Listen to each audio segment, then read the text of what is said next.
Peu de gens le savent, mais il y a deux universités à Ottawa.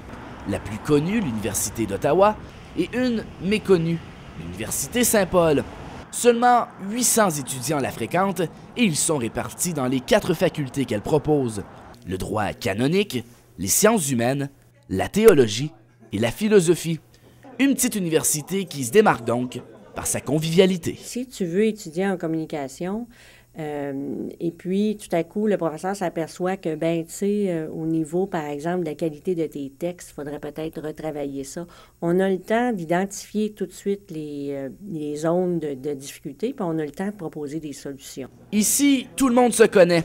Il y a environ 10 à 20 élèves par salle de classe et les étudiants s'y plaisent. J'ai une bonne relation avec les autres étudiants et aussi avec les professeurs.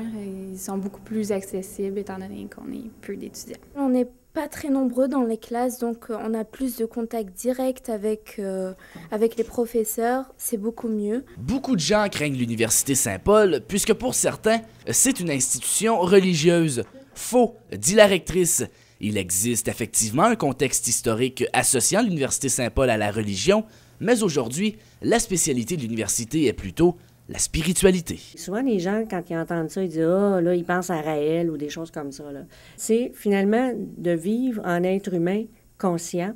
On veut faire en sorte qu'au terme de ta formation ici, que tu sois un être humain plus équilibré. La conclusion, c'est pas « maintenant, je deviens religieux ». En sciences humaines, l'Université Saint-Paul propose le programme de communication sociale. Un programme semblable à celui de l'Université d'Ottawa qui forme par exemple de futurs journalistes, relationnistes ou agents de marketing. Mais il faut se demander si un diplôme de l'Université Saint-Paul a la même valeur sur le marché du travail. Le seul problème qu'il peut peut-être avoir, c'est que dépendamment de l'employeur, si lui-même a déjà des préjugés et qui part avec l'idée que cette personne-là a étudié seulement la religion, mais c'est certain que ça peut être un problème. C'est à nous aussi de faire du travail de lobbying auprès des employeurs, de leur présenter notre programme, leur présenter les objectifs, la matière qui est couverte, de sorte que ils voient bien que c'est un programme de com qui est valable puis qui rencontre les normes. Ce qu'il faut toutefois savoir, c'est que l'Université Saint-Paul est fédérée à l'Université d'Ottawa. C'est donc dire que sur chaque diplôme de l'Université Saint-Paul, on y retrouve le sceau de l'Université d'Ottawa. C'est un diplôme qui est offert conjointement. Ça veut dire que nos programmes aussi, notre programme en communication, est approuvé par le Sénat de l'Université d'Ottawa.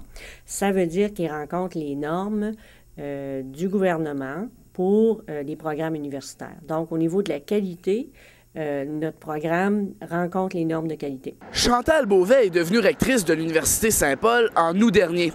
Et déjà, elle a des idées plein la tête pour l'avenir de son université. Un gymnase, de nouveaux programmes, mais surtout recevoir davantage d'étudiants.